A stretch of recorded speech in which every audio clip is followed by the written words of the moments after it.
Good morning, students. This is me, Rajni Gagwani, Faculty for Political Science and Sociology. Students, in 11th class, there are two papers or two books of political science. The one book is Indian Constitution at Work and another book is Political Theory. Still, till 10th class, you have read about some concepts like equality, justice, liberty, local government, nationalism, etc. But still, you have read about it in brief. But now, because you are promoted now, so in this class, we will read about these concepts a little bit descriptively. So, students, let us start from the first chapter. Yes, students, this is the front page of your second book, which is Indian Constitution at Work. And here you can see table of content means your index. We will start from the first chapter, Constitution, Why and How. So let us start. Students, in this chapter you will read about the meaning and definition of Constitution. Second point, you will get know about what Constitution contribute for a society. Another point is how Constitution make a division of power in our society, and finally you will get know about the making of Indian Constitution. Students, the final point which I told you earlier, the making of Indian Constitution is very important for you. Even from clerical exams to civil examination, it is very mandatory for you to know about the making of Indian Constitution, and this book will help you to know about it briefly. So let us start from the first chapter, Indian Constitution, Why and How. Before I start the chapter, we have to know about the meaning of Constitution. Briefly, I will tell about you the meaning of Constitution. Students, Constitution means supreme law. A law which is supreme. Okay, no one is bigger than or upper than or supreme than law. Our Constitution is supreme always, will be supreme always. इसका मतलब ये है कि कोई भी person constitution के ऊपर नहीं होगा. अगर किसी को भी, है ना स्टूडेंट्स, अगर किसी ने भी कोई क्राइम किया है या फिर अगेंस्ट लॉ कोई काम करता है तो वो कॉन्स्टिट्यूशन उसको पनिश करने की कैपेसिटी रखता है. No one can violate our constitution. आपने अगर अभी तक 10th क्लास तक इंडियन प्रेसिडेंट कहीं पर भी पढ़ा है, कहीं पर भी, तो आप मुझे बताएंगे कि इंडियन प्रेसिडेंट को किस बेस पर इम्पीच किया जा सकता है. कमेंट बॉक्स में आप मेंशन करेंगे. This is just a test for you कि आप प्रेसिडेंट को, इंडिया में प्रेसिडेंट को किस बेस पे हम इम्पीच कर सकते हैं, मतलब उनको उनकी पोस्ट से रिमूव कर सकते हैं, हटा सकते हैं, डी सीट कर सकते हैं, अनसीट कर सकते हैं. आप मुझे ये एक बार पॉइंट बताएंगे. उसके बाद आपको मालूम पड़ेगा कि क्यों मैंने कॉन्स्टिट्यूशन को सुप्रीम कहा और मैंने क्यों कहा कि कॉन्स्टिट्यूशन से ऊपर कोई नहीं है. No one is upper than constitution. Constitution is supreme in the nation. अब स्टूडेंट्स देखें कि कॉन्स्टिट्यूशन होता क्या है. तो किसी भी चीज़ को जानने के लिए ज़रूरी रहता है कि आप उसके फंक्शन को जानें. आप किसी भी चीज़ को अच्छे से तब जान पाएंगे जब आप वो देखेंगे कि वो काम क्या करता है.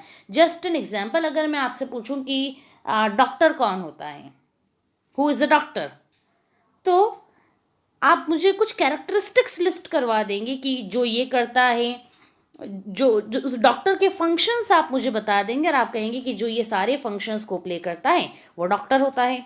अगर मैं आपसे पूछूं कि एक लॉयर कौन होता है तो आप मुझे उसके सारे के सारे फंक्शंस बता देंगे और उसको लिस्ट करने के बाद ही मालूम पड़ जाएगा कि एक लॉयर कौन होता है. टीचर के बारे में पूछूं तो आप मुझे उसकी कैरेक्टरिस्टिक्स या फिर उसके फंक्शन बता देंगे और मालूम पड़ेगा कि टीचर वो होता है.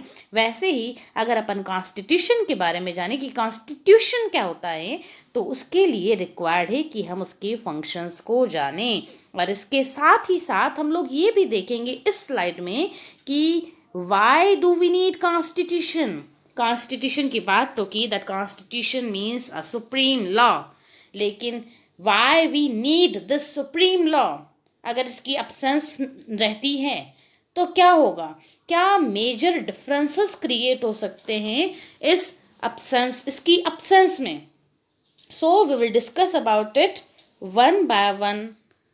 Let us start from the first point. Students,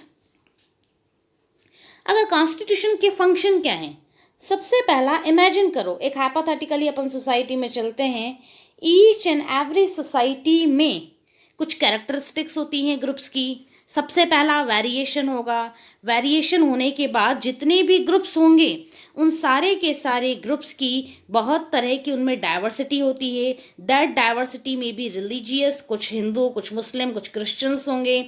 इसके अलावा उनमें डाइवर्सिटी ऑफ प्रोफेशन रहती है, उनके हैबिट्स डिफरेंट रह सकती हैं. Economic diversity, poverty and richness, ये भी हो सकती है. So each and every place पर हम लोग डाइवर्सिटी देखेंगे.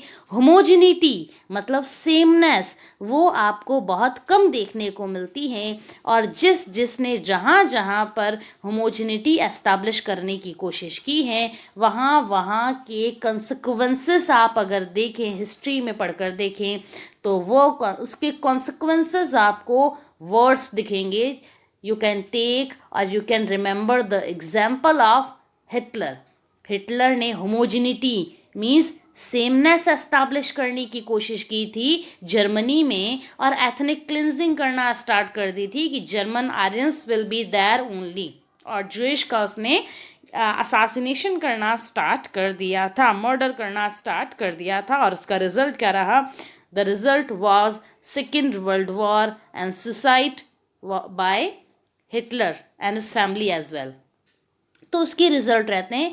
इसलिए एक टर्म को हमेशा आप लोग याद रखना, because we are the students of humanity. तो हमारे लिए एक ये टर्म बहुत इंपॉर्टेंट है, अच्छी है, याद रखने की है. That homogeneity is a curse, diversity is a blessing. Diversity एक ब्लेसिंग है. इंडिया भी एक डाइवर्स कंट्री है, और आप डेली प्लेज में कहते हैं India as a rich and varied country. मतलब हम इस वेरिड मीन्स वैरायटी को रिचनेस मानते हैं, रिचनेस कंसीडर करते हैं. This is the beauty of diversity. और ये डाइवर्सिटी मैनी टाइप्स की हो सकती है. मैंने तो बहुत कम एग्जाम्पल्स आपको काउंट करवाए हैं. लेकिन students, diversity is consider as richness, it is a blessing. लेकिन डाइवर्सिटी के भी अपने कुछ इश्यूज रहते हैं. इशू कैसे रहते हैं कि सबकी अपनी अपनी डिमांड्स होती हैं. यहाँ पर मैंने एनसीईआरटी बुक से बहुत अच्छा एग्जाम्पल लिया है आपके लिए ही कि डाइवर्सिटी के सामने इश्यूज क्या क्या रहते हैं. पंडित नेहरू को आप यहाँ पे देख सकते हैं. यहाँ पे आपको 2 डिफरेंट ग्रुप्स दिखेंगे. बहुत अच्छे से आप लोग देखेंगे क्योंकि आपके पास book available according to my knowledge है नहीं है. I don't know about it. I will share the book also. लेकिन आप यहाँ पे देख रहे हैं कि यहाँ पे 2 ग्रुप्स हैं, नेहरू बीच में है, और कैसी डाइवर्सिटी आपको दिख रही है. ये लोग जो आप यहाँ पे फर्स्ट पिक्चर में देख रहे हैं, ये वेस्टर्न म्यूजिक की कहीं ना कहीं डिमांड कर रहे हैं. ऊपर जनगणमन लिखा हुआ है. और जबकि ये ग्रुप जो है वो डिमांड कर रहा है, जो सेकेंड ग्रुप है वो कहीं ना कहीं इंडिया के ट्रेडिशनल सिस्टम को कंटिन्यू करने की डिमांड कर रहा है. ये आप मान सकते हैं. ये पूरा का पूरा लेफ्ट और राइट आपने अगर पढ़ा हो, नहीं पढ़ा हो, आई डोंट नो. लेकिन हाँ, इस चीज़ को आप देख सकते हैं कि ये ट्रेडिशनल हमारे सिस्टम को कंटिन्यू करने की डिमांड कर रहा है कि जब नया कॉन्स्टिट्यूशन बनेगा तो उसके बाद हमारा जो सिस्टम है ट्रेडिशनल होना चाहिए. जबकि ये जो है वो मॉडर्निटी की डिमांड कर रहे हैं. कैसी कैसी आइडियोलॉजीज हैं, डिफरेंसेस हैं, और कैसे नेहरू इनके बीच में कोऑर्डिनेशन एस्टैब्लिश करने की कोशिश करते हैं. Students, diversity is considered as richness, लेकिन चैलेंजेस बहुत ज़्यादा होते हैं. हाइपोथेटिकली कुछ एक चैलेंजेस मैं आपके सामने रख रही हूँ, और आप लोग खुद जज करेंगे, आप लोग खुद मानेंगे कि हाँ, ये सारे के सारे चैलेंजेस तो डाइवर्सिटी में होते हैं. जस्ट एन एग्जाम्पल, डाइवर्सिटी में चैलेंज हो सकता है कि किसके पास कितनी प्रॉपर्टी रखने की परमिशन होनी चाहिए. मैं कोई ऐसे हाइपोथेटिकल एग्जाम्पल नहीं ले रही हूँ स्टूडेंट्स, आप लोगों ने अभी तक नहीं पढ़ा है, लेकिन मैं डिटेल में आपको और भी पढ़ाऊंगी कि इंडिया में भी जैसे ही कॉन्स्टिट्यूशन इम्प्लीमेंट हुआ, कॉन्स्टिट्यूशन इम्प्लीमेंट होने के बाद ही सबसे पहला जो क्वेश्चन था हमारे सामने, बड़ा जो इशू था वो था प्रॉपर्टी। क्योंकि इंडिया तो बहुत सारे मोनार्क हमारे यहाँ रहे थे, किंगशिप रही थी, तो बहुत सारे तो राजा रजवाड़े ऐसे लोग थे, प्रिंस थे, किंग थे, रूलर्स थे, जिनके पास बहुत ज़्यादा प्रॉपर्टी। और क्योंकि फ्यूडलिज्म भी इंडिया में एग्जिस्ट करता था, तो कुछ में तो बिल्कुल एक्सट्रीम पुअर्टी थी। तो हमारे इंडिया में कुछ तो बिल्कुल एक्सट्रीम रिच थे और कुछ बिल्कुल एक्सट्रीम पुअर थे। तो ये इनकम का एक गैप आपको दिख रहा है, दिस ह्यूज गैप। इस ह्यूज गैप की वजह से क्वेश्चन उठता है, क्वेश्चन रेज होता है कि किसके पास कितनी प्रॉपर्टी रखने की परमिशन होनी चाहिए। There is another task for you, आप मुझे बताएंगे कि इंडियन कॉन्स्टिट्यूशन में फर्स्ट अमेंडमेंट कौन सा हुआ था और कब हुआ था। आप मुझे कमेंट बॉक्स में मेंशन करके ये चीज़ें, ये आंसर करेंगे क्वेश्चंस को। और क्या क्या इश्यूज क्रिएट हो सकते हैं, बड़ा इशू ये भी क्रिएट हो सकता है कि बच्चों को पढ़ाना, जो एजुकेशन है वो कंपलसरी होना चाहिए, वॉलंटियर होना चाहिए, इंडिया में भी था ये। इसके अलावा कि सबको कितना सिक्योरिटी पर स्पेंड करना चाहिए, सिक्योरिटी एक्सपेंडिचर्स अपने कितने होने चाहिए। इसके अलावा पार्क अपने को बिल्ड करने चाहिए, नहीं करने चाहिए, क्या किसी रिलीजन के अगेंस्ट अपने को कोई भी तरह की अट्रॉसिटी या फिर उनके राइट्स का वायलेशन परमिटेबल होगा या नहीं होगा। इस तरह के बहुत सारे इश्यूज रहते हैं, लेकिन इन इश्यूज के एग्जिस्टेंस के साथ ही इन सब लोगों की एक दूसरे के ऊपर डिपेंडेंसी भी रहती है। मैंने आपको अभी तो बताया कि इनकम का जो गैप है, ठीक है स्टूडेंट्स, इनकम गैप तो यहाँ पे था, लेकिन फिर भी इनकी डिपेंडेंसी थी एक दूसरे के ऊपर। जो मोनार्क थे या फिर जो फ्यूडल्स थे, जायंट फ्यूडल्स जो थे, वो फार्मर के ऊपर डिपेंडेंट थे, क्योंकि फ्यूडल्स खुद तो कल्टीवेशन करने जाते नहीं थे, एग्रीकल्चर करने जाते नहीं थे, तो वो भेजा किसको करते थे, लैंडलेस फार्मर को। So the feudals were dependent on landless farmers for the cultivation of their agricultural fields, and the landless farmers were also dependent on the feudals for their survival। तो सब एक दूसरे के ऊपर डिपेंडेंट हैं। अब dependent हैं तो सबको क्या रिक्वायरमेंट है, सबको रिक्वायरमेंट है एक कोऑर्डिनेशन की, एक असिस्टेंस की, और ये कोऑर्डिनेशन और अश्योरेंस जो है वो प्रोवाइड करने का काम करता है कॉन्स्टिट्यूशन। लेकिन बाद में अगर अपन देखें कि और क्या क्या इशू है, then the second point is कि ये सारे के सारे लोगों को कोऑर्डिनेशन की रिक्वायरमेंट तो है, लेकिन क्या ये लॉन्ग टाइम तक, लॉन्ग पीरियड तक ये पीसफुली रह सकते हैं या फिर इनको रहना चाहिए, ये एक बड़ा क्वेश्चन है। अब देखो स्टूडेंट्स, पीसफुली तो आप कब रह पाते हैं, जब कुछ रूल्स, रेगुलेशंस, नॉर्म्स हों, कुछ लॉज हों, कुछ वेल सेटल्ड लॉज हों। Law means constitution, okay. So ये वेल सेटल्ड और well defined rules, regulations, norms and laws हों, तब तो आप पीसफुली रह सकते हैं। अगर कोई भी रूल, लॉ वेल डिफाइंड नहीं है या फिर एग्जिस्ट करता भी नहीं है रूल या फिर लॉ, तो इस कंडीशन में क्या होगा, इस कंडीशन में कहीं ना कहीं कियोस क्रिएट होगा, सिस्टम कहीं ना कहीं हमारा टर्बुलेंस में आएगा। We can take example of your school. देखो, ऐसा नहीं कॉन्स्टिट्यूशन सिर्फ कंट्री का ही होता है, कॉन्स्टिट्यूशन आपके स्कूल का, आपकी फैमिली का, हर जगह का कॉन्स्टिट्यूशन हो सकता है। क्योंकि कॉन्स्टिट्यूशन किसी कंट्री से रिलेटेड वर्ड नहीं है। कॉन्स्टिट्यूशन मतलब सुप्रीमेसी ऑफ लॉ, और जहाँ पे भी सुप्रीमेसी ऑफ लॉ होगी, वेल डिफाइंड लॉ होंगे, वो कॉन्स्टिट्यूशन कहलाएगा। तो आपके स्कूल के भी वेल डिफाइंड लॉज हैं कि आपका अराइवल टाइम क्या रहेगा, इसके अलावा लंच ब्रेक कब होगा, कौन से पीरियड में कौन सा टीचर आता है, कोई टीचर अगर एब्सेंट रहता है तो इस कंडीशन में अलॉटमेंट लगेगा। इसके बाद आपका डिपार्चर टाइम क्या रहेगा, सारी आप यूनिफॉर्म कब कौन सा पहन के आएंगे, सारे के सारे आपके लॉज जो हैं वेल डिफाइंड हैं और डिसाइडेड भी हैं। और अगर आप इनका वायलेशन करते हैं तो अगेन क्या होगा, आपको पनिशमेंट मिलेगा। द पनिशमेंट में बी फिजिकल, वर्बल और इकोनॉमिक पनिशमेंट, लेकिन हाँ पनिशमेंट ज़रूर मिलेगा आपको, क्योंकि आपने इस लॉ का वायलेशन किया है, आपने इसको फॉलो नहीं किया है। ठीक है, तो लॉ कहीं ना कहीं आपको एक रीज़न प्रोवाइड करता है, आप में एक फियर क्रिएट करता है और आपको अश्योरेंस भी प्रोवाइड करता है कि ऐसा नहीं है कि लॉ सिर्फ आप ही फॉलो कर रहे हैं, इसके अलावा दूसरे लोग भी लॉ फॉलो करेंगे।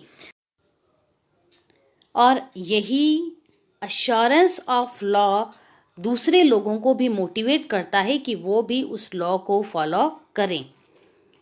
अगर स्टूडेंट्स ये लॉ नहीं हो तो इस कंडीशन में कियोस कैसे रहता है, कियोस ऐसे रहता है कि कोई भी आपके प्रॉपर्टी स्नैच कर रहा है, कोई भी आपके राइट्स का वायलेशन कर रहा है। राइट्स में तो लाइफ एंड लिबर्टी भी आती है, मतलब कोई भी आपका मर्डर कर रहा है, कोई भी आपको कभी भी किडनैप कर रहा है और उनको पनिशमेंट मिलने वाली नहीं है। तो एक ऐसी सोसाइटी कैसी होगी जहाँ पर कोई लॉ नहीं है, कोई भी किसी की भी चीज़ को ले रहा है, कोई भी किसी की प्रॉपर्टी को स्नैच कर रहा है, एनक्रॉचमेंट कर रहा है। तो क्या ऐसी सोसाइटी एक सिविलाइज्ड सोसाइटी कहलाएगी? My answer is no. ऐसी सोसाइटी सिविलाइज्ड सोसाइटी नहीं कहलाएगी, मॉडर्न सोसाइटी नहीं कहलाएगी। क्यों? क्योंकि आप हर समय डरे हुए रहेंगे, आपको हमेशा फियर रहेगा, थ्रेट रहेगा, आपकी लाइफ का थ्रेट, प्रॉपर्टी का थ्रेट, दोनों के दोनों थ्रेट दैट टाइम एग्जिस्ट करेंगे। आप सेल्फ डेवलपमेंट नहीं करेंगे, बस अपनी चीज़ों को सिक्योर करने में लग जाएंगे। और जहाँ पर भी फियर ज़्यादा रहता है, लिबर्टी कम रहती है, उसको अपन मॉडर्न सोसाइटी नहीं कह सकते हैं। तो लेकिन जब लॉ है और लॉ का एनफोर्समेंट भी अश्योर्ड है कि सबको लॉ को मानना पड़ेगा, फॉलो करना पड़ेगा, और जो फॉलो नहीं करेगा उसको पनिशमेंट मिलेगा, तो इस कंडीशन में आपको थोड़ी लिबर्टी लगती है कि हाँ प्रॉपर्टी मेरे पास है और कोई भी मुझसे मेरी प्रॉपर्टी स्नैच नहीं करेगा। क्यों नहीं करेगा? Because there is a law कि each and every person have the right to own property. और जब राइट टू ओन प्रॉपर्टी है तो इस कंडीशन में कोई उसका वायलेशन नहीं करेगा, और करता भी है तो गवर्नमेंट है आपकी सेफ्टी, आपकी सिक्योरिटी के लिए। और ये फंक्शन भी कौन आप प्ले करता है? ये भी प्ले करता है आपका constitution. Students, another so the first function of constitution is to provide some basic rules, some basic principles to the group, in this context to the country। पूरी की पूरी कंट्री जो है उसको कुछ बेसिक प्रिंसिपल्स प्रोवाइड करना, ऐसे basic principles जिस पर कि चलकर सोसाइटी में कोऑर्डिनेशन और अश्योरेंस, फेथ इंक्रीज हो सके, क्रिएट हो सके। So we are moving on the another point, which is specification of decision making power। ठीक है, हम लोगों ने बात कर ली कि कुछ बेसिक प्रिंसिपल्स होंगे जिनके बेस पर स्टेट बनेगा, स्टेटहुड मिलेगा, जिसके बेस पर ही लोग रूल करेंगे। लेकिन ऐसे बेसिक प्रिंसिपल्स जिनकी हमने बात की थी वो हों कौन से? कौन कौन से बेसिक प्रिंसिपल्स होने चाहिए और कौन डिसाइड करेगा कि बेसिक क्या है और क्या नहीं है? देखो, आपके लिए तो बेसिक हो सकता है कि एजुकेशन मिलनी चाहिए, लेकिन नहीं, मेरे लिए मे बी लिबर्टी या फिर प्रॉपर्टी ये बेसिक हो सकता है। तो जिस डाइवर्सिटी की बात हमने की थी ना कि इनके लिए तो बेसिक प्रिंसिपल कुछ और है और इनके लिए बेसिक प्रिंसिपल कुछ और हैं, तो वैरायटी में ऐसे चैलेंजेस भी आते हैं कि यहाँ पे तो आपने कहा कि अगर कुछ बेसिक प्रिंसिपल्स होंगे इन फॉर्म ऑफ लॉ तो इस कंडीशन में सोसाइटी में कोऑर्डिनेशन एंड अश्योरेंस बढ़ेगा। लेकिन ये बेसिक हो क्या? बेसिक की डेफिनेशन भी तो सबके लिए अलग अलग है। मे बी आपके लिए बेसिक ये हो कि पढ़ाओ मत मे बी पॉसिबल कि डेली क्लासेस जो हैं इतनी ज़्यादा नहीं चलनी चाहिए। और मेरे लिए प्रॉपर्टी हो सकती है, एक फार्मर के लिए कुछ और हो सकता है, एक सिटी में रहने वाले, अर्बन एरिया में रहने वाले के लिए कुछ बेसिक डिफरेंट हो सकता है ना। अर्बन एरिया में रहने वाला कोई दिल्ली में रह रहा है तो उसके लिए तो बेसिक है कि मेट्रो फैसिलिटी मिलनी चाहिए, लेकिन विलेज में रहने वाले एक फार्मर के लिए मेट्रो उसकी बेसिक रिक्वायरमेंट, बेसिक प्रिंसिपल नहीं रहेगा। Then what should be basic? तो इस बेसिक जो है उसके उसको कैसे सॉल्व कर सकते हैं, बेसिक को लेकर जो डिबेट चलती है उसको अपन कैसे सॉल्व कर सकते हैं उसको देखें। तो बेसिक को डिसाइड करने से पहले ये डिसाइड करना होगा कि बेसिक प्रिंसिपल बनाएगा कौन। एक आप फ्लो चार्ट अगर अपन देखें, पहले आपने कहा there should be some basic principles. अब बेसिक प्रिंसिपल क्या हूँ इसको डिसाइड करने के पहले हमको देखना पड़ेगा कि ये बेसिक प्रिंसिपल बनाएगा कौन, है ना। बेसिक प्रिंसिपल क्या हूँ उससे पहले हम देखेंगे कि बेसिक प्रिंसिपल बनाएगा कौन। तो इसको लेकर क्या क्या रूल्स हो सकते हैं। कॉन्स्टिट्यूशन इस बात का भी आंसर करता है, इस क्वेश्चन का आंसर करता है, then who will make the basic principles of the society for the establishment of coordination and to provide assurance to the member of society। अब ये बेसिक क्या हो, अलग अलग जो सोसाइटीज़ होती हैं, पॉलिटिकल सिस्टम्स होते हैं, उनमें ये कॉन्स्टिट्यूशन सेपरेट या फिर डिफरेंट तरीके से इन बेसिक प्रिंसिपल के जो फाउंडर्स होते हैं, मेकर्स होते हैं, उनकी अलग अलग बातें कहता है। मोनार्की, किंगशिप पढ़ा होगा आप लोगों ने, उसमें बेसिक प्रिंसिपल कौन बनाता है, मोनार्क बनाता है। डेमोक्रेसी की बात करें तो डेमोक्रेसी में कौन बनाता है, डेमोक्रेसी की बात करें तो या तो पब्लिक खुद बनाती है या फिर पब्लिक अपने कुछ डेलीगेट्स, अपने कुछ रिप्रेजेंटेटिव्स के थ्रू वो उस बेसिक प्रिंसिपल्स को डिसाइड करती है। कहीं कहीं पर जस्ट लाइक चाइना, चाइना में बेसिक प्रिंसिपल कौन बनाता है, कम्युनिस्ट पार्टी ऑफ चाइना। ठीक है, तो ये चीज़ें हैं कि बेसिक प्रिंसिपल कौन बनाएगा। सेपरेट यहाँ पे भी आपको वैरायटी देखने को मिलेगी, कहीं पर मोनार्क, कहीं पर पब्लिक, कहीं पर रिप्रेजेंटेटिव, तो कहीं पर पार्टी वो बेसिक प्रिंसिपल्स डिसाइड करती है।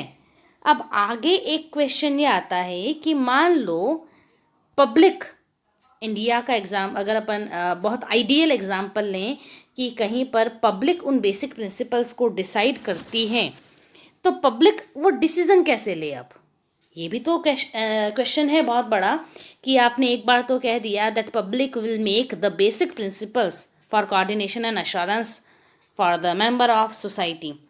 ठीक है, लेकिन अब पब्लिक डिसीजन कैसे ले, क्या यहाँ पे एक पर्सन का डिसीजन ही मान लिया जाएगा या सबकी बात सुनी जाएगी, इसमें क्या कॉमन कंसेंसस, ठीक है, कॉमन कंसेंसस होनी चाहिए। कॉमन कंसेंसस का मतलब होता है सबका साथ सबका विकास, सबकी ओपिनियन हम लोग जानेंगे और सबके सब उसमें एग्री करने चाहिए। तो देखो देयर आर 3 पॉइंट्स बना रही है पब्लिक, लेकिन अभी पब्लिक के सामने भी 3 अपने पास ऑप्शन मिलते हैं। एक पर्सन की बात यहाँ पे मानेंगे, कॉमन कंसेंसस क्रिएट करेंगे, मेजॉरिटी की बात मानेंगे या माइनॉरिटी की बात मानेंगे। आपको किसकी बात माननी है, ये भी एक बहुत बड़ा एक क्वेश्चन रहता है और इस क्वेश्चन को भी आंसर करने का काम करता है कॉन्स्टिट्यूशन। स्टूडेंट्स, हम लोग कॉन्स्टिट्यूशन के फंक्शन पढ़ रहे हैं, तो कॉन्स्टिट्यूशन का ये फंक्शन भी है कि वो ये बताता है that who will make the basic principles in any society. India के कंटेक्स्ट में अगर अपन लें तो इंडिया के कंटेक्स्ट में हमारे कॉन्स्टिट्यूशन ने डिसाइड किया है that parliament and state legislative assemblies will make these basic principles for our society, for our country, nation or state. So अगर अपन इस पॉइंट को कंक्लूड करें तो क्या होगा, the conclusion of this point is कि the constitution specifies the decision making power, वो decision making power को स्पेसिफाइज करती है, स्पेसिफिकेशन करती है, क्लियर कट बता देती है कि इनके अलावा कोई और नहीं बनेगा। तो हमारे कॉन्स्टिट्यूशन ने भी बताया है ना कि पार्लियामेंट बनाएगी या फिर स्टेट की लेजिस्लेटिव असेंबली स्टेट के लिए बनाएगी, इसके अलावा और कोई नहीं बनाएगा। मालूम पड़े कि कल मैंने कोई लॉ बना लिया तो आप लोग उसको मानने के लिए ऑब्लाइज्ड नहीं है, बाइंडिंग नहीं है कि रजनी ने लॉ बनाया तो हम सबको मानना पड़ेगा, ऐसा नहीं होगा। क्यों नहीं होगा, क्योंकि कॉन्स्टिट्यूशन ने मुझे ये राइट प्रोवाइड नहीं किया है। लेकिन हाँ, अगर पार्लियामेंट ने कोई भी लॉ बनाया है, CAA बनाया है, भले कितने ही प्रोटेस्ट हो जाए, लेकिन पार्लियामेंट ने लॉ बनाया है, then you have to follow that law. अगर रजनी कह देती है आपको कि नहीं आप CA मैं बना रही हूँ, मैंने पूरा का पूरा प्रपोजल प्रिपेयर कर लिया, लेकिन फिर भी वो आपके लिए बाइंडिंग नहीं होगा, because I am an individual, और इस इंडिविजुअल को इंडिया का कॉन्स्टिट्यूशन राइट प्रोवाइड नहीं करता है। मेरे नॉलेज में आपको बात समझ में आ गई होगी students. Then the third point is limitations on the power of government. कई बार ऐसा लगता है ना कि अगर ठीक है स्टेट बन भी गया, आपको आज़ादी मिल गई, आज़ादी के बाद कॉन्स्टिट्यूशन भी बन गया, लेकिन अगर पूरी की पूरी पॉसिबिलिटी है कि कोई एक पर्सन सुप्रीम पावरफुल हो जाए, जस्ट लाइक हिटलर, हो सकता है, पूरी की पूरी पॉसिबिलिटी है, और वो एक पर्सन जो है वो गवर्नमेंट के जो राइट्स हैं वो उनका मिसयूज़ करे, मे बी लोगों का एक्सप्लॉइटेशन करे, सिविलियंस का एक्सप्लॉइटेशन करे। There are many possibilities and potential also. ठीक, इस कंडीशन में हमारा कॉन्स्टिट्यूशन क्या रोल प्ले करता है उसको अगर अपन देखें, अब रोल ये प्ले करता है, हमारा कॉन्स्टिट्यूशन पावर्स को डिवाइड कर देता है। आप लोगों ने मेरे नॉलेज में 9th और 10th क्लास में एक थिंकर आते हैं मॉन्टेस्क्यू।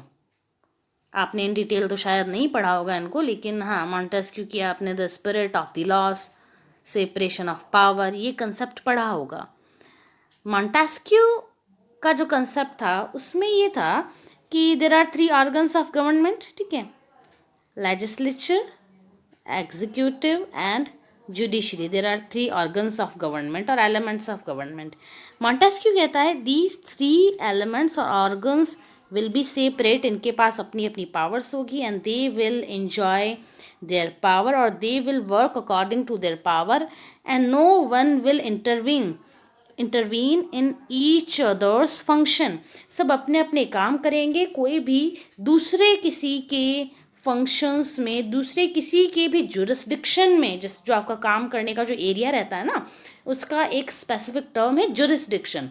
तो कोई भी किसी के जुरिस्डिक्शन में इंटरवीन नहीं करेगा, ये मॉन्टेस्क्यू ने कहा था। और इसी चीज़ को अपन क्या कहते हैं, सेपरेशन ऑफ पावर। मतलब आप आपका काम करेंगे, मैं मेरा काम करूंगी, आप मेरे काम में इंटरवीन नहीं करेंगे, मैं आपके काम में इंटरवीन नहीं करूंगी, ये होती है सेपरेशन ऑफ पावर। लेकिन मॉन्टेस्क्यू के इस कंसेप्ट को चैलेंज मिला, और चैलेंज मिलने के बाद उन्होंने एक नया कंसेप्ट, जो मॉन्टेस्क्यू के क्रिटिक्स थे, उन्होंने एक नया कंसेप्ट दिया, that was check and balance.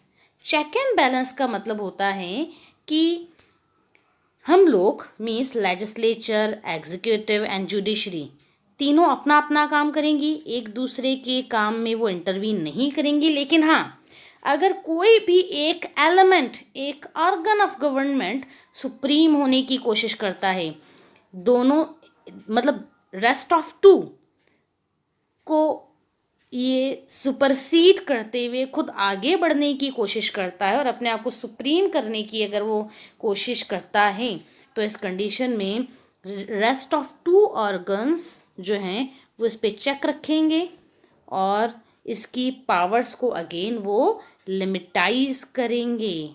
आ रही है बात समझ में, है ना? तो मैं अपना काम करूंगी, आप अपना काम करेंगे, लेकिन अगर दोनों में से कोई भी एक ओवर स्मार्ट बनने की कोशिश करता है, सुपरसीड करने की कोशिश करता है और अपने आप को ज़्यादा पावरफुल बनाने के अगर एफर्ट्स करता है, then rest of the organs will contain me और कंटेन एनी अदर ऑर्गन। वो दूसरे जो भी ऑर्गन्स होंगे गवर्नमेंट के, वो जो सुपर पावरफुल बनना चाहता है उसको रोकने की कोशिश करेंगे। और ये रोकने की कोशिश कैसे करेंगे? कोई ना कोई तो मीन होना चाहिए ना, कि ठीक है आपने किसी को कंप्लेन कर दी या फिर आपने फिजिकल पनिशमेंट दे दिया, मार के करोगे या फिर किसी को कंप्लेन करके करोगे, then what should be the means to contain rest of the organs. तो ये मीन्स कौन बताता है? मीन्स का मतलब साधन है ना, मीन का एक और मतलब भी होता है। सो रेस्ट ऑफ मीन्स कौन से होंगे, ये कौन बताएगा? The constitution will tell you about that means. और इसी के थ्रू ही अपन एक और ये कंक्लूज़न निकाल सकते हैं कि आपका कॉन्स्टिट्यूशन सोसाइटी में लिबर्टी को मेंटेन करने की कोशिश करता है। अब वो मीन क्या होगा, मैंने आपको कहा कि लिमिटाइज करेंगे, 2 ऑर्गन जो हैं वो एक ऑर्गन को कंटेन करने की, रोकने की कोशिश करेंगे, चेक रखने की कोशिश उस पर करेंगे कि ठीक है आप अपनी लिमिट क्रॉस ना कर पाएँ, ठीक है। कौन मेंशन करेगा, कॉन्स्टिट्यूशन में वो सारी चीज़ें होंगी। इंडियन कॉन्स्टिट्यूशन में देखें तो क्या चीज़ें हैं, इंडियन कॉन्स्टिट्यूशन में देखें तो कॉन्स्टिट्यूशन इट्सेल्फ, क्योंकि लॉ है वो, और आपको उसी के अकॉर्डिंग चलना होगा। जैसे ही आप ये कॉन्स्टिट्यूशन नाम का जो लॉ है उससे थोड़ा सी भी हटे तो आपको कंटेन करने के लिए कॉन्स्टिट्यूशन में वेरियस नॉर्म्स हैं, वेरियस प्रोविजंस हैं। कौन कौन से प्रोविज़न है ब्रीफली मैं आपको बता देती हूँ। प्राइम मिनिस्टर अगर सुपरसीड करने की कोशिश कर रहा है तो नॉन कॉन्फिडेंस मूवमेंट ला सकते हो, हटाओ प्राइम मिनिस्टर को। प्रेसिडेंट की बात करें, प्रेसिडेंट के लिए वैसे क्वेश्चन मैंने आपसे पूछा था, लेकिन यहाँ पे मैं आपको आंसर कर रही हूँ, आप इसके बारे में और अच्छे से पढ़ेंगे। इम्पीचमेंट का मोशन होता है, वो आप ला सकते हैं अगेंस्ट प्रेसिडेंट, अगर प्रेसिडेंट थोड़ा सी भी सुपर पावरफुल होने की कोशिश कर रहा है। जुडिशरी के अगेंस्ट भी ऐसा ही एक रिमूवल प्रपोजल लाया जा सकता है अगर वो आगे बढ़ने की, अपने आप को ज़्यादा सुपर पावर समझने की कोशिश कर रही है। तो पहली तो बात ये हो गई। दूसरे कुछ और भी प्रोविज़न्स हैं जो कि हमारी गवर्नमेंट को, ठीक है, गवर्नमेंट की पावर को लिमिटाइज करते हैं। कौन सा प्रोविज़न है, याद करके देखें। देन फंडामेंटल राइट्स, आपके फंडामेंटल राइट्स गवर्नमेंट को लिमिटाइज करते हैं। कैसे लिमिटाइज करते हैं, कैसे उसकी पावर्स को कंटेन करने की कोशिश करते हैं कि भले ही कैसी भी कंडीशन हो, ठीक है, फिर भी गवर्नमेंट आपकी लाइफ एंड लिबर्टी आपसे नहीं ले सकती हैं। ऐसे नहीं कि आप सड़क पे यूं ही जा रहे हैं और विदाउट एनी रीज़न गवर्नमेंट ने शूट आउट कर दिया। It is not possible for our government. कुछ ऐसी एनकाउंटर नाम की एक चीज़ होती है, एक एक्शन होता है, कुछ एक एक्ट्स भी बने हुए हैं जो कि हमारी चाहे सिविल फोर्सेस हों, चाहे हमारी आर्मी हो, आर्म्ड फोर्सेस हों, इनको ऐसे पावर देते हैं कि आप शूट करने का पावर रखते हैं, लेकिन उसके बाद इन सब को जस्टिफाई करना पड़ता है कि हमने अगर किसी को भी किल करने की कोशिश की तो, क्योंकि अगर वो सेटिस्फैक्टरी रीज़न नहीं होता है, सेटिस्फाई करने वाला रीज़न नहीं होता है, तो ऐसा पर्सन जिसने एनकाउंटर किया है उसके अगेंस्ट केस चलेगा। क्यों केस चलेगा, क्योंकि right to life and liberty under article number 21 ऑफ इंडियन कॉन्स्टिट्यूशन आपका फंडामेंटल राइट था, और जिस पर्सन ने एनकाउंटर किया उसने फंडामेंटल राइट का वायलेशन किया मतलब कानून नहीं माना, और कानून नहीं माना तो मिलनी चाहिए पनिशमेंट, और पनिशमेंट मिलेगी उनके अंडर, फिर उनके अगेंस्ट फिर केस भी चलता है। The fourth point is aspirations and goals of society. Students, constitution बनता क्यों है? कॉन्स्टिट्यूशन इसलिए बनता है कि हमारी कुछ एस्पिरेशंस होती हैं, हमारे कुछ गोल्स होते हैं। आपको लिबर्टी क्यों चाहिए थी, फ्रीडम मूवमेंट क्यों चला? फ्रीडम मूवमेंट चला सेल्फ रूल, स्वराज, उसके लिए चला आपका फ्रीडम मूवमेंट। इसके अलावा कुछ हमारे दूसरे गोल्स भी थे। कौन कौन से गोल्स थे मैं आपको बाद में और भी इन डिटेल, जब आप फंडामेंटल राइट सेकंड चैप्टर पढ़ेंगे तब आप उसमें और भी अच्छे से देखेंगे कि जब 1931 में कांग्रेस का समिट हुआ था तो कांग्रेस ने अपने कुछ ऑब्जेक्टिव्स डिसाइड किए थे। बिफोर इंडिपेंडेंस की देखो बात है, कांग्रेस ने तभी अपने गोल्स डिसाइड किए थे और कहा था कि हमारा जो कॉन्स्टिट्यूशन होगा उसमें ये सारे गोल्स को, मोटिव्स को हम इंक्लूड करने की कोशिश करेंगे। तो कॉन्स्टिट्यूशन अपनी कंट्री के लोगों की एस्पिरेशंस को फुलफ़िल करने की कोशिश करता है। सेल्फ रूल चाहिए था, ठीक है, दे दी सरकार ने आज़ादी, सेल्फ रूल भी दे दिया। लेटर ऑन तो गवर्नमेंट ने लोकल गवर्नमेंट भी ला दी कि ठीक है आपके यहाँ लोकल गवर्नमेंट भी होगी, जो आपकी ग्राम पंचायत है, ब्लॉक्स हैं, जिला परिषद है, या फिर म्यूनसिपल काउंसिल, कॉरपोरेशन, और ये दूसरी अदर टाइप की जो पालिकाएं हैं वो म्यूनसिपल इंस्टीट्यूशंस होंगे। ये आपके एस्पिरेशन सेल्फ रूल की हो गई। दूसरे गोल हैं जो दलित्स थे, जो माइनॉरिटीज़ थी या फिर लेडीज़ थी, इनके पास फंडामेंटल अदर राइट्स नहीं थे, ना तो right to life and personal liberty था, इक्वालिटी, या फिर राइट अगेंस्ट एक्सप्लॉइटेशन भी नहीं था। ब्रिटिशर्स तो आप सबको मालूम है ड्यूरिंग कॉलोनियल एरा कितना ज़्यादा एक्सप्लॉइटेशन करते थे इंडियंस का, तो हमें राइट अगेंस्ट एक्सप्लॉइटेशन भी चाहिए था, रिलीजियस लिबर्टीज़ भी चाहिए थी। ये सारी की सारी लिबर्टीज़ या फिर एस्पिरेशंस जो हैं वो किसने फुलफ़िल की? कॉन्स्टिट्यूशन ने की। कॉन्स्टिट्यूशन ने कैसे की? There are two means constitution ने कैसे कैसे हमारी इन लिबर्टीज़ को, इन एस्पिरेशंस को फुलफ़िल करने की कोशिश की है। मैं पहले बता चुकी हूँ। फर्स्ट इज़ फंडामेंटल राइट्स आपके हैं। फंडामेंटल राइट में मैं आपको पहले बता चुकी हूँ। Equality, liberty, right against exploitation, religious rights, and finally आपके आते हैं कल्चरल राइट्स ऑफ माइनॉरिटी। और उसके बाद भी आर्टिकल नंबर 32 में आप पढ़ेंगे राइट टू कॉन्स्टिट्यूशनल रेमेडीज़ की अगर आपकी किसी भी फंडामेंटल राइट का वायलेशन होता है then you can go directly to the Supreme Court under article number 32 of Indian constitution which provides you right to constitutional remedies. तो ये सारी की सारी किसने प्रोवाइड की? ब्रिटिशर ने तो नहीं की, नहीं ब्रिटिशर्स ने हमको कॉन्स्टिट्यूशन इनिशियली बनाने दिया था। लेटर ऑन जब उन्होंने कहा कि ठीक है now we will leave India, तो इस कंडीशन में हमने हमारा कॉन्स्टिट्यूशन बनाया। आगे हम लोग अगर बात करें फंडामेंटल आइडेंटिटी की, so students constitution provide you a fundamental identity that who are you, आप आखिर हैं कौन। तो हमारे कॉन्स्टिट्यूशन ने हमको ये फंडामेंटल आइडेंटिटी प्रोवाइड की दैट वी आर इंडियंस। हमारी दूसरी आइडेंटिटीज़ भी हैं, हम मना नहीं कर रहे, और कॉन्स्टिट्यूशन भी इन आइडेंटिटीज़ को कहीं मना नहीं करता है कि नहीं मैं आपकी कास्ट को कंसीडर नहीं करेंगे, हम आपके रिलीजन को, आपकी जेंडर, एथनिसिटी, रेस, किसी चीज़ को कंसीडर नहीं करेंगे। कॉन्स्टिट्यूशन ऐसा नहीं मानता है। कॉन्स्टिट्यूशन इन सारी चीज़ों के अलावा आपको एक फंडामेंटल आइडेंटिटी प्रोवाइड कराता है ऑफ योर नेशन, जिस पर कि आप प्राइड कर सको, और ऐसा नेशन जो कि आपको एक्सेप्ट करता है। हमने यहाँ पे जो फंडामेंटल राइट पढ़ा था, फंडामेंटल राइट के अलावा एक सेकेंड मीन भी है जो कि सोसाइटी के मेंबर्स की एस्पिरेशन एंड गोल्स को फुलफिल करने के लिए कुछ प्रोविजंस करता है, but that provisions are not mandatory to follow for the government, these are voluntarily. कौन से हैं? DPSP, directive principles for state policy. DPSP में कॉन्स्टिट्यूशन हमारी गवर्नमेंट को कुछ प्रिंसिपल्स प्रोवाइड करता है ना, directive principles.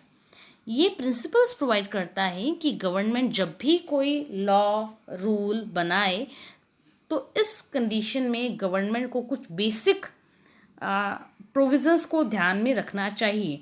Just an example, equal salary for equal labour और इक्वल वर्क।